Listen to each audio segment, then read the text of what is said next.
In this video, we're going to dive into the full moon in Sagittarius, which is happening on June 11th. And we have an incredible lineup from a human design point of view. And this reveals something very different than when you look at it purely from an astrological point of view. Full moons are always opportunities where things that have been in the shadow are illuminated. Things start to become clear that were murky.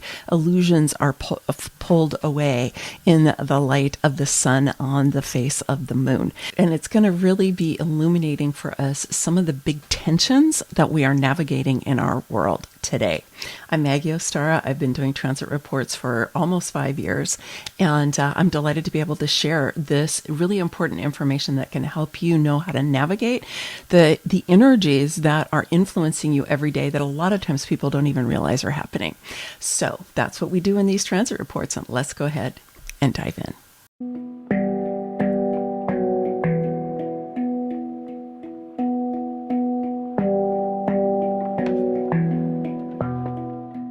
During this full moon, the sun and the earth and the moon are sending us a very important guidance and pointing out some friction that we're in. We've got the sun in the 45, which is known as the sovereign or the king or queen gate, and the earth is in the 26, and the moon is in the 26, which is known as the gate of integrity. And when it's in a shadow expression, it's known as the Trickster. So this is a creative tension that we are navigating really strongly here in the United States and probably in other parts of the world. And we're going to go and dive into that and also take a look at different aspects that are also influencing your experience for this full moon coming up. But first, if you don't know how to follow the transits, I want to invite you to go ahead and download.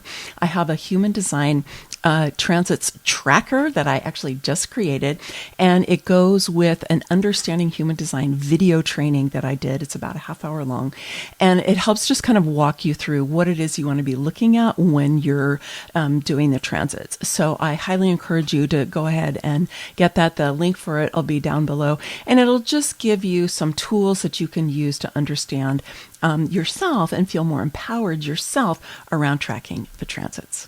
So the earth and the moon are in the gate 26. The earth and the moon are always together in the same gate during a full moon, and they are opposite where the sun is.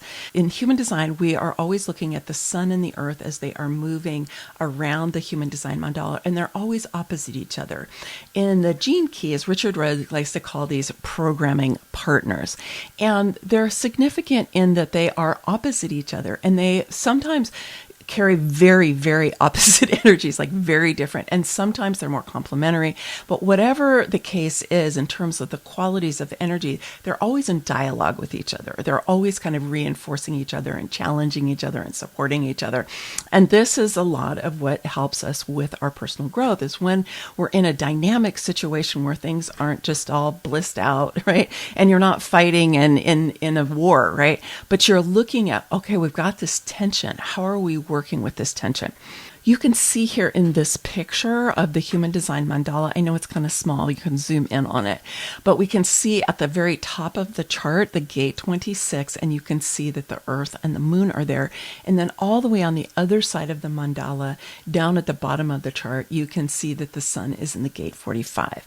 And so this is how we track this in human design, and they always go counterclockwise around the mandala. But let's just talk about the gate 26 for a minute. So the gate 26, which is what the moon is going to be in and the earth is going to be in, is known as the Trickster in traditional human design and integrity in quantum human design. So this is a highly powerful, enrolling, promotional gate. People who have this defined in their chart tend to be really good at enrolling people in, whether it's sales, so they're selling people into a program or selling a product or selling a service or whatever it is that they have, or also selling ideas, right? Enrolling people in ideas, enrolling people in possibilities. And I know I have this defined in my chart. I use it a lot to do the best that I can to enroll you in certain ideas that I feel are going to really support you. And so this is a powerful energy, and it's something that's great for all of us to cultivate. And we want to watch out for it because its shadow is that trickster energy. It's kind of like the used car salesman energy, where somebody is trying to really kind of pull the wool over your eyes, or trying to take advantage of you, because they're so good at that enrolling energy. You know, people who get pulled into scams, for example, or they get pulled into things where, you know, somebody sold them something and it totally didn't work, or it wasn't the thing that they thought they were buying, or whatever that is, right? Because that can happen with the 26 as well. And then the disempowered expression of the 26 where we're like, I don't like sales. I don't like people who are trying to sell me stuff. I think it's all swarmy. I think it's all out of integrity. I think it's all, you know, it's all a scam, right? And then you kind of have this big wall up around people who you might perceive as being salespeople, or people trying to get you to do things, right? And it's good to be discerning, right? It's good to be aware, but having a wall up will just limit you, right? It'll really inhibit you. Because here's the thing, we like to be enrolled in ideas. We like to be enrolled in things. We like to buy things that are beneficial for us, right? We do. I know I had a coach once who said, you know, nobody wants to be sold and everyone wants to buy. So this is the challenge that happens in this gate. And it's been renamed integrity because that's really its highest expression, right? Is that if we are using this energy with really high integrity, and integrity meaning that we're using this enrolling energy with the intention that whatever it is we're enrolling people into, whatever it is we're promoting, whatever it is that we're selling, right? We really feel in our heart of hearts that this is going to benefit the people who say yes to it. That's integrity, right? And anybody who has their own business knows you have to invite people to come and work with you. You need to be in a state where you feel comfortable with this, and you can invite people, you can promote your work. And the best way to do that is when you feel really, really strongly in your heart of hearts, you know that what you have has a lot of great value, and you don't worry about it, right? And people can feel that. So here we're going to have this really illuminated, because the sun is shining a light on it, right? And the moon is all lit up by that sun. And it's really asking you, are you in integrity? Where are you in integrity? Where are you out of integrity, right? Have you been enrolling people in things that maybe weren't so good for them because you thought it would be good for you? This is classic kind of narcissist behavior. I'm not saying you're doing that, but sometimes we can fall into it because it's so common. We don't even know we're doing it. So you want to really kind of take a look at this for yourself. Where are you in integrity? Where are you out of integrity? Generally speaking, you know, all of us are a little bit out of integrity here or there. You know, we have a little white lie. We didn't show up for something when we said we would, or whatever.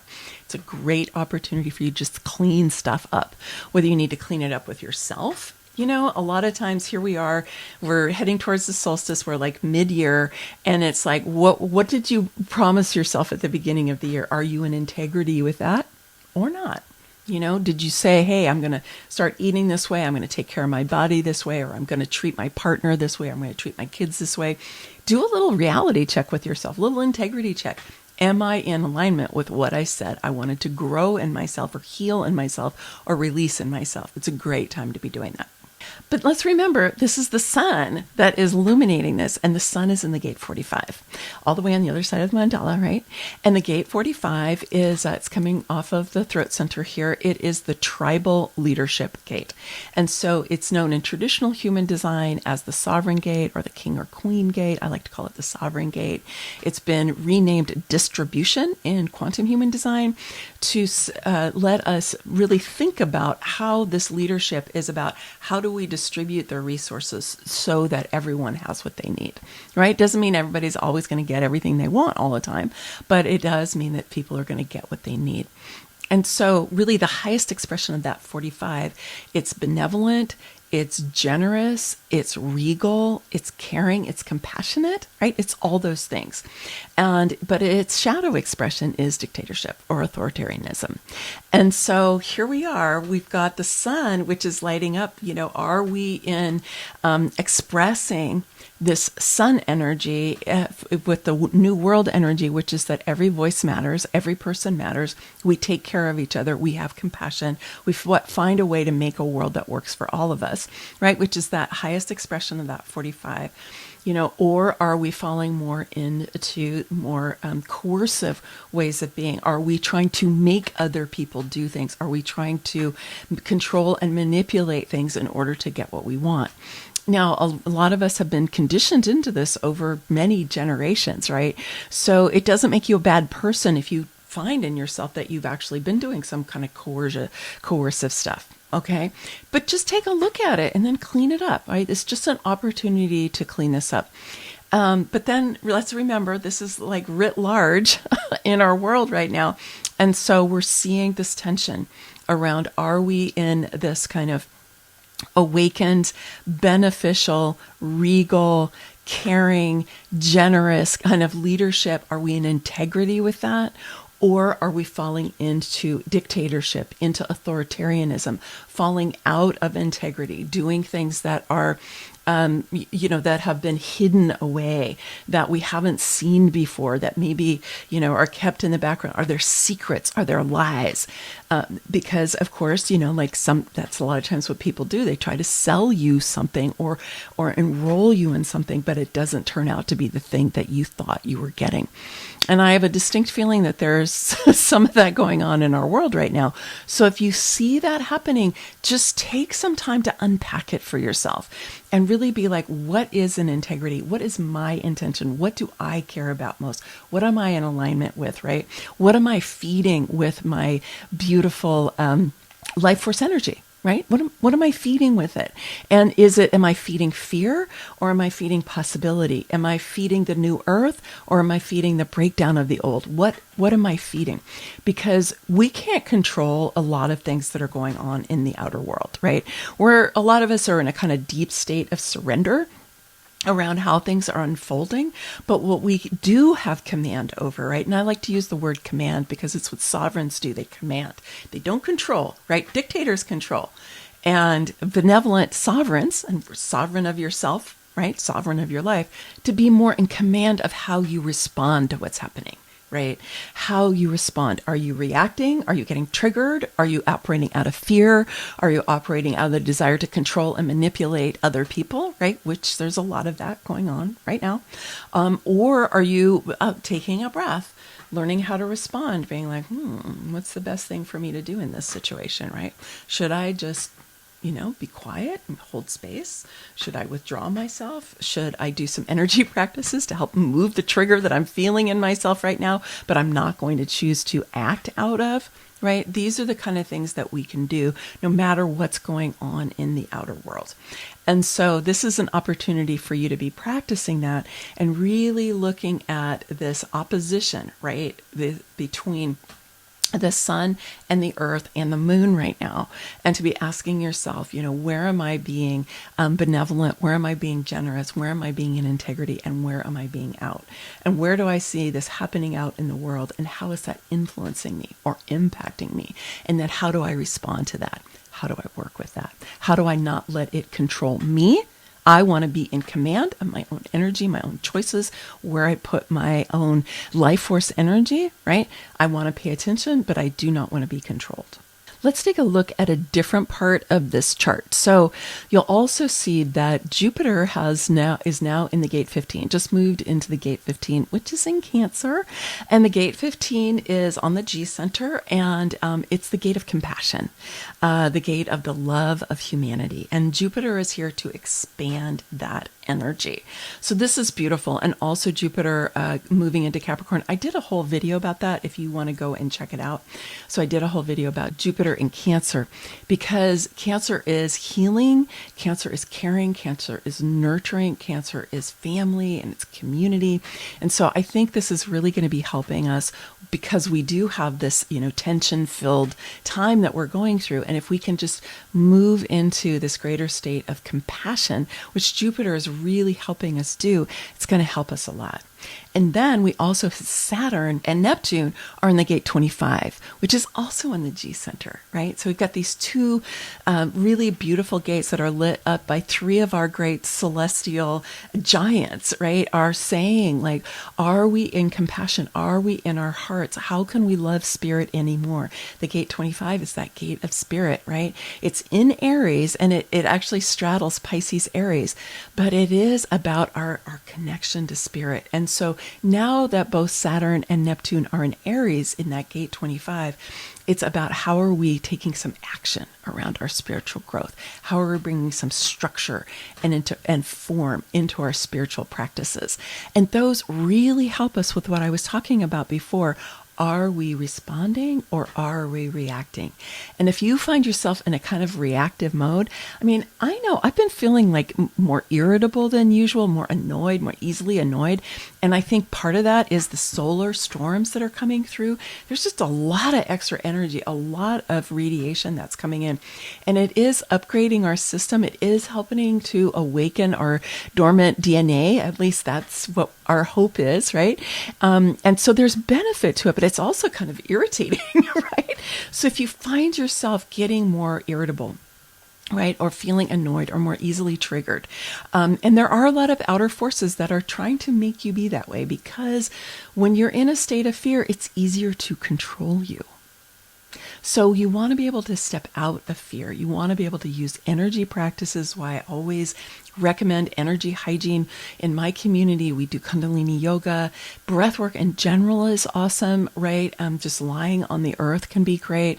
Being in a forest, being in a stream, being in a river, being in an ocean, just being in, the life force of the living world can really help you drain that out. Sometimes just like exercise can help. It's one of the reasons I like Kundalini is that there's, movement practices, that go along with breath work, right? This kind of thing, right? Just really helping to open up our hearts and clear energy. So whatever it is for you, find that is, and pick up your tools. I think a lot of us have tools that we don't use. So pick up your tools, come into your heart, invite Saturn and Neptune and Jupiter all to help you to clear any fear that you're experiencing, any triggers that you have. Come more into your heart. It'll make you more and more able to be responsive rather than reactive.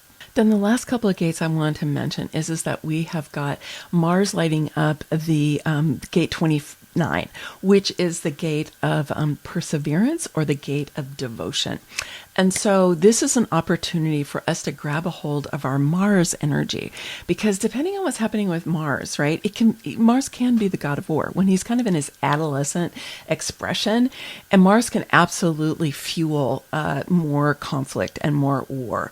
But in his awakened expression is our spiritual warrior. It's that agency that we have, that sovereignty that we have that's associated with Aries, right? Mars rules Aries. And very much, Aries is that power to create and to get things going and to make things happen, right? So Mars is all about that. Mars is in Leo right now, lighting up that gate 29. And we want to program our Mars, if you will, to be in a state of devotion to compassion, to the love of spirit, to love in general, right? To higher consciousness, to unity consciousness, to the understanding that when we hurt one person, we hurt ourselves, right?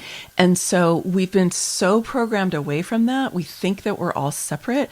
And so Mars really has been going through an evolutionary process and is continuing to do so. And one of the things you can do with your agency, because this is going to be influencing all of us, right, is this gate of perseverance and devotion.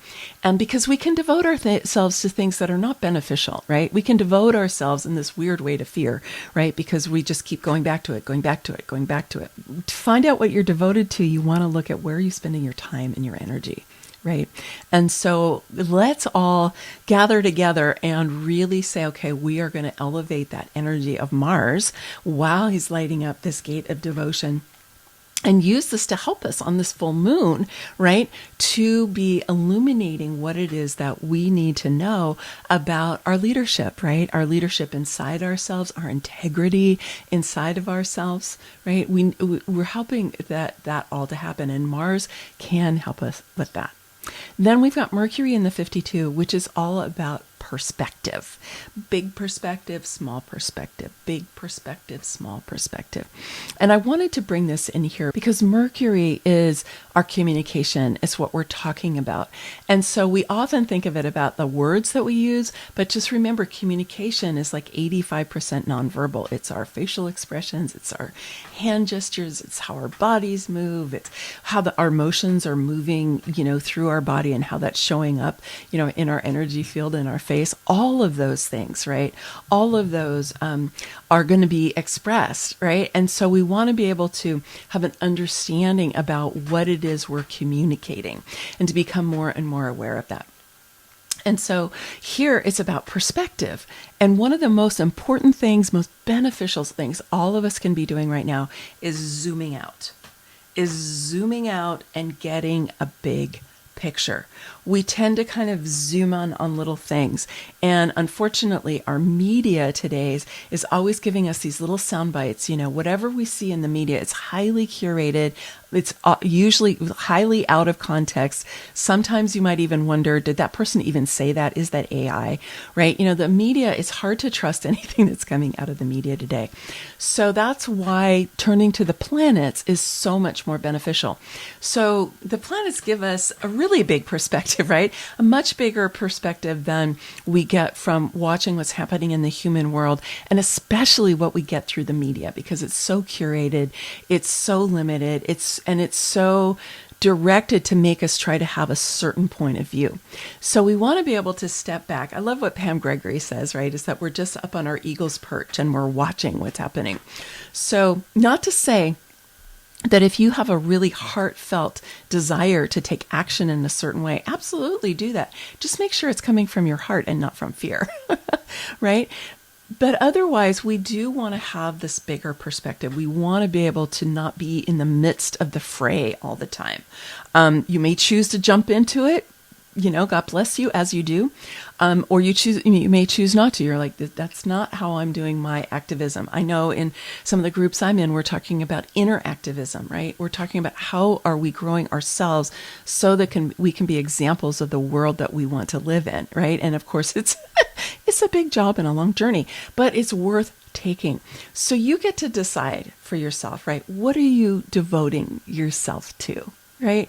What perspective are you going to take? Are you going to take a big perspective? Are you going to zoom in? And zooming in for a while is great too, right? Because focus is helpful. But, big perspective, small perspective. And then what are we expressing, right? What are we expressing? Because remember the 45's on that throat. Right? And so what are we expressing? What are expressing in terms of our leadership qualities?